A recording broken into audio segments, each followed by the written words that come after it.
Hola, bienvenidos a este nuevo episodio de Cuaderno de Bitácora 2025. Hoy estoy haciendo una de esas cosas que no me gustan, que suelo hacer porque entiendo que es una bobería mantenerla. Lo único que hace es retrasarme y restarme más que aportarme. Y se trata de la bobería de que me da vergüenza hablar en espacios públicos, aunque ahora mismo estoy un poco escondida. Estoy aquí en el quicio de una puerta, pero está la plaza de una de las iglesias de Íspica, que está Santa María, me parece que se llama. La cosa es que lo iba a hacer en la plaza donde sucedió la anécdota que te voy a contar, o que quiero compartirte hoy, pero está llenísima de gente y entonces prefiero, no hay un sitio donde sentarse, no un sitio donde refugiarse un poco, y estoy haciéndolo fuera, pero estoy refugiada, entonces estoy haciendo un poquito de trampa. Pero bueno, esas trampas están bien para empezar a mover lo que hay que mover para que sucedan las cosas, ¿no? Entonces, te cuento así por encima, yo durante un tiempo no vine a este sitio porque había situaciones familiares que no me terminaban de agradar, de gustar y había cierto miedo. La cosa es que un año como el 2006, sí, me saqué el carnet de moto. Yo llevaba motos de pequeña, pero luego resulta que dejé de llevar motos y de pronto pues decidí comprarme una moto y sacarme el carnet, una moto pesada y grande.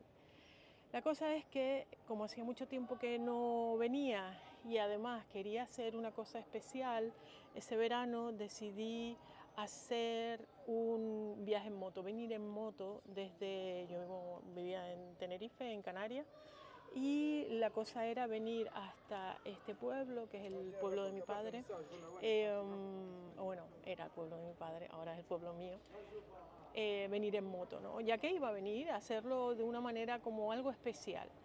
Entonces, sin pensar en riesgo, sin pensar en nada. O sea, yo decidí que, bueno, ya que venía, quería hacer el viaje y de hecho lo hice sola. Bueno, también fue una lucha entre comillas, porque cuando lo decidí hacer, pues mi propio padre, que fue el que primero me compró una moto cuando era pequeña, y ya le pareció una locura que la tuviera de grande y era muy pesada y todo eso. Bueno, la cosa es que me planteé este viaje y sin pensar en peligro, sin pensar en nada, solamente quiero ir a Íspica y voy a ir en moto.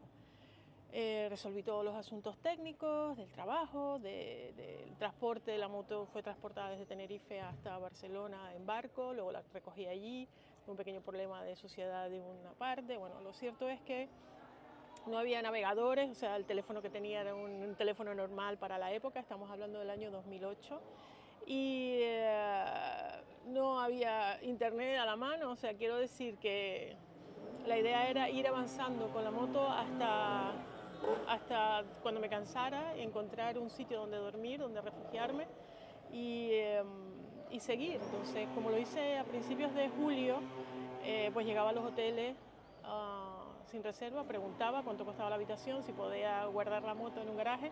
El tercer día ya empecé a pedir piscina y spa, porque desgaste, estaba haciendo unos 300 kilómetros diarios más o menos.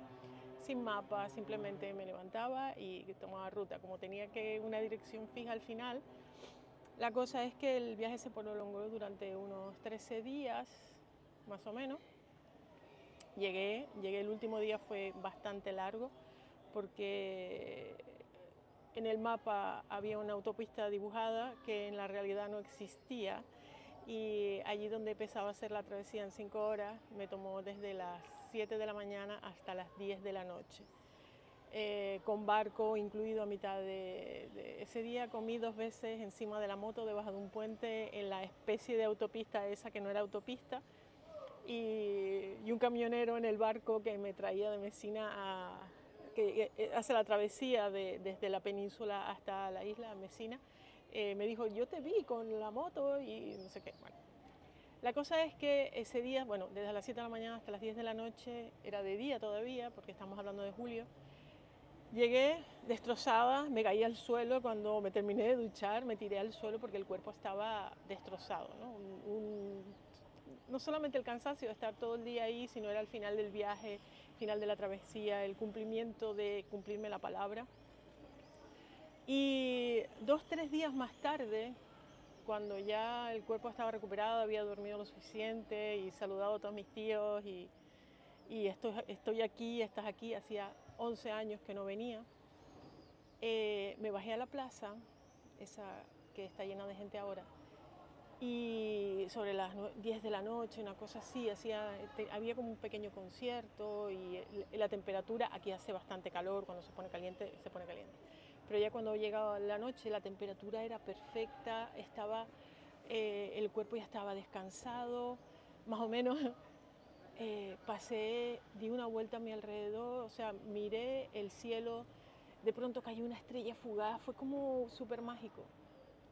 Y entonces me di cuenta de una sensación física súper interesante que no había vivido hasta entonces y que tenía que ver con haber hecho algo enorme en ese momento y haberlo conseguido, haber llegado sana y salva.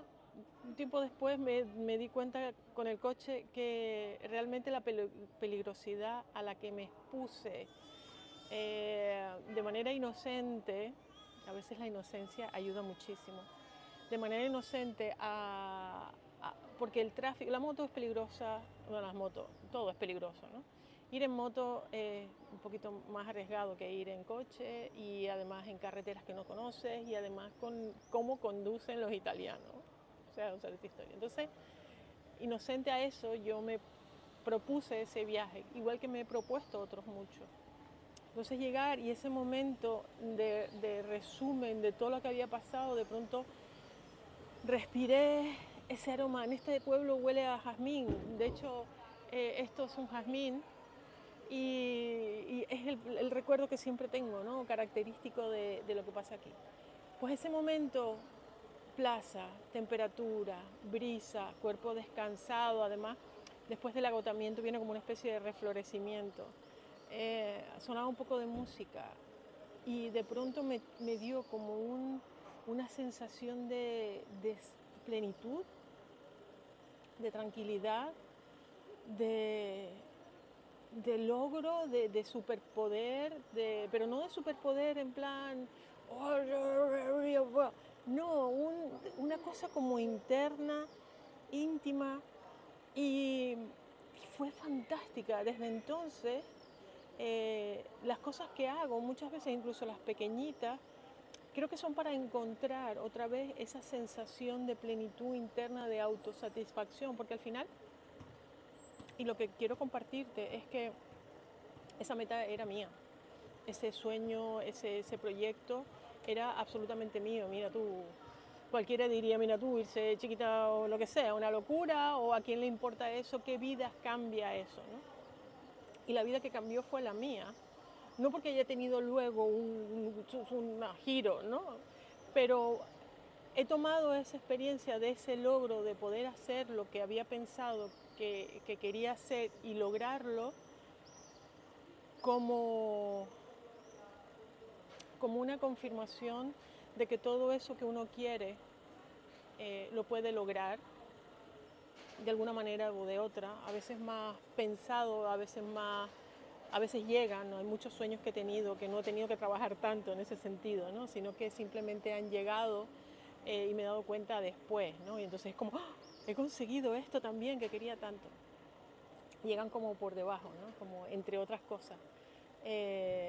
Y a pesar de que sea una cosa quizás banal, superficial, bueno, tú ir en moto no has salvado la vida de nadie, lo importante es que era mío, lo hice, lo proyecté, lo ejecuté y lo logré.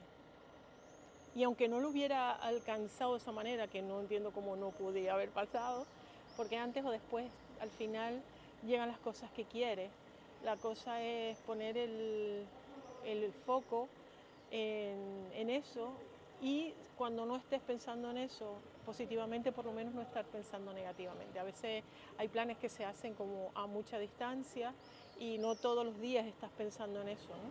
Pero sí es verdad que al final, inconscientemente, hay como una metáfora visual. Cuando marcas un sueño o pones una fantasía ahí en el campo cuántico, eso es cuanto más grande mejor. Y mi metáfora es como si tiraras el anzuelo y lo enganchara a una ballena gigante que está por debajo de la superficie del agua, a la que no ves, ¿no? Entonces esa ballena se va moviendo y tienes el sedal suelto y aunque no quieras te va arrastrando, ¿no? Sin que lo sepas, te va llevando poco a poco. Entonces nadie tiene por qué entrometerse en los planes de nadie, ni decir que es mucho o que es poco, incluso uno mismo, ¿no? A veces hay una frase que a mí me encanta y a veces me la recuerdo, que Dios no planta sueños en la mente de alguien o en el corazón de alguien si ese alguien no puede cumplirlos, ¿no? Y es súper interesante, ¿no? Porque eso te guía y te lleva, y la certeza de eso, a veces cuando la pierdes, es cuando estás mal, cuando no puedes comunicar con esa parte de ti que es creativa y que te puede llevar a sitios fantásticos, ¿no? Sino que directamente, no, eso es muy grande, no, eso está muy lejos, no, eso es demasiado para mí. Esa voz es el asesino de los sueños y el asesino de los corazones. Entonces, la cosa de hoy es, si hay algo que quieras hacer, a lo mejor no sabes cómo. Yo no sabía cómo iba a ser, el día a día no sabía cómo iba a ser. Hubo problemas antes de que pudiera salir para ese viaje que tenían que ver con burocracia y tal, que los pude resolver, además con trampillas y cosas, o sea, inocentes al fin y al cabo, pero la cosa es que yo dije, yo voy a Sicilia, yo voy a Íspica en la moto, y fui a Íspica en la moto. No sabía cómo, no sabía los detalles, pero al final se dio todo. Estuve al final un mes y medio aquí, y mar, playa, paseo con la moto, y fue muy, muy agradable, y sobre todo haber tocado esa sensación a la que a veces tengo que forzarme a recordar, porque hay veces que vuelvo a digamos, esa zona de confort donde estoy más cómoda pensando que las cosas que quiero, pues a lo mejor me estoy equivocando y no son, ¿no? Porque siempre la mente vuelve por lo menos la mía, a replantearse las cosas, y estoy ahí en esa lucha interna de no, fe. Yo he tenido pruebas brutales de que eso que he querido en la vida, y no he querido más cosas porque a veces ya está bueno, ¿no? He tenido pruebas muy intensas de que eso que he querido, que he proyectado, que he deseado, se ha materializado de manera algunas veces como mágica. Y bueno, aunque siempre es mágico, lo que pasa es que uno parece que si estás ahí en la moto acelerando, te parece que estás haciendo algo, pero bueno. Eh, y a veces me olvido de eso, ¿no? De que al final, si quiero y fijo, tengo que combatir aquí, y el estrés de lo quiero todo, lo quiero ya, que eso es un gran freno, ¿no? Porque al final las cosas bien, hay algunas que te las vas a disfrutar mejor si no te llegan ahora. Y yo soy yo quiero ya, y bastante caprichosa en ese sentido. Y también tampoco me he hecho culpas porque el capricho al final me ha llevado a hacer cosas como locas, como esta de ahora, de querer hacer otras cosas, y me he encaprichado en tener una vida diferente a la que tenía, y la quiero conseguir. De hecho ya la tengo, y relajarme después de eso y volver a ese recuerdo para tocar esa sensación de plenitud, de haber alcanzado, ¿no? Esa paz, ese confort, ese reconfortamiento, por decirlo de alguna forma, de que yo puedo, de que se puede, de que hay sueños más grandes que hay que atreverse a tener. Y lo que pasa es que a veces uno no quiere molestarse en ir hasta allí, no, eso va a ser mucho. Pero si tienes ese sueño, de verdad que lo que más se recrimina a las personas cuando están en el lecho de muerte es todo eso que no hicieron. no lo que hicieron. Nadie dice, jolín, aquello no tenía que haber hecho. No, todo lo que no hicieron es lo que al final te vas a arrepentir cuando estés ahí en los días previos, si eres consciente, ¿no? Así que, y lo guapo es que si te mueres en el camino, te vas a morir sabiendo que lo estabas haciendo. Entonces, bueno, te lo dejo ahí por ahora. Sueña grande, sueña bonito. Alimenta bien tu cuerpo y tus pensamientos, que ahí es la base de todo. Aquí la calabaza es la base de todo y ahí es donde vivimos, ¿no? Así que nada, te voy a dejar con un trocito de paisaje, a ver si puedo enfocar aquí. Ahí está.